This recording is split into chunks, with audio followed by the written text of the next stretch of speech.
نبی کریم فرماتے ہیں میں براق پہ بیٹھا، سفر شروع ہوا، نبی رحمت علیہ السلام فرماتے ہیں میں گزرا۔ یہ بات آپ نے سنی ہوئی ہے پر بیان کرنے بھی بڑی ضروری ہے۔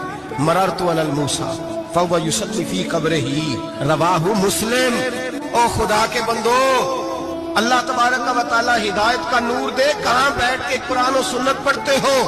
کیوں نہیں عقیدے کو سمجھتے؟ نبی کریم علیہ السلام نے فرمایا میں معراج کی رات گزرا، یہ سنی کان کھول کے سنے، دل کھول کے۔ صحیح مسلم کی حدیث، فرمایا میں معراج کی رات گزرا تو حضرت موسیٰ اپنی قبر میں کھڑے ہو کے نماز پڑھ رہے تھے۔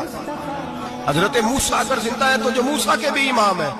میلاد کی بات آئے تو جائز نہیں، معراج کی بات آئے تو کہتے ہیں خواب میں ہوئی تھی۔ کیا بغض ہے؟ اعلیٰ حضرت فرماتے ہیں کھائے تجھ کو تپے سکر، تیرے دل میں کس سے بخار ہے؟ حضور کی شان کی بات آتی ہے تو اڑ جاتا ہے۔ ابو بکر صدیق سے پوچھ، ابو جہل نے آ کے کہا تیرا رسول کہتا ہے میں 18,000 سال کا سفر 1 منٹ میں طے کر آیا ہوں، زمین جنت دوزخ ہر شے دیکھ آیا۔ ابو جہل کہہ رہا ہے۔ ابو بکر صدیق فرمانے لگے اگر محمد عربی نے کہا تو حق اور سچی کہا ہے۔ ماننے والا عقیدہ بنا، ماننے والا۔ ایسے لوگ سڑک پہ بیٹھ کے بات کر دیتے ہیں، وہ کون ہوتا ہے؟ کون ہے وہ؟ کس کی بات کر رہے ہو؟ بات کرنی ہے تو ابو بکر صدیق کی کرو، عثمان غنی کی کرو، مولا علی کی کرو، انس بن مالک کی کرو، طلحہ اور زبیر کی کرو۔